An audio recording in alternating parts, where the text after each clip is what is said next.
بسم اللہ الرحمن الرحیم۔ السلام علیکم۔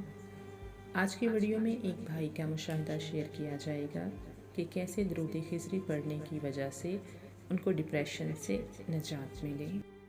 کراچی سے تعلق رکھنے والے ایک محب درود صاحب لکھتے ہیں کہ میں 24 سال کا تھا جب میرے والد صاحب فوت ہوئے۔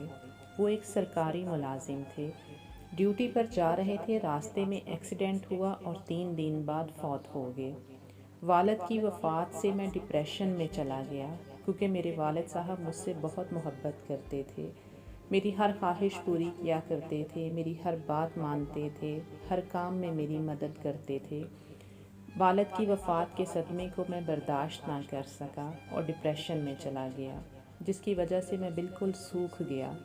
دماغ پر ہر وقت ایک پریشر سا محسوس ہوتا تھا، نہ کچھ کھانے پینے کو دل کرتا، نہ ہی کسی کام میں جی لگتا۔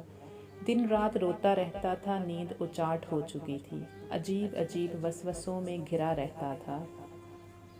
پھر ایک شخص نے میری حالت کو دیکھتے ہوئے درود خضری روزانہ 500 مرتبہ پڑھنے کو کہا۔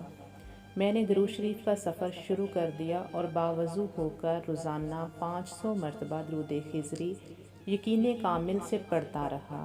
آہستہ آہستہ اس درود شریف کا رنگ مجھ پر چڑھنا شروع ہو گیا۔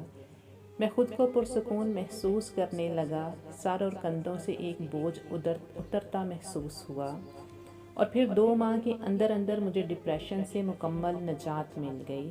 آج الحمدللہ میں بالکل ٹھیک ٹھاک ہوں اور ایک نارمل زندگی گزار رہا ہوں۔ میں نے درود شریف سے دوستی کر لی اور اسے اپنی زندگی کا مقصد بنا لیا۔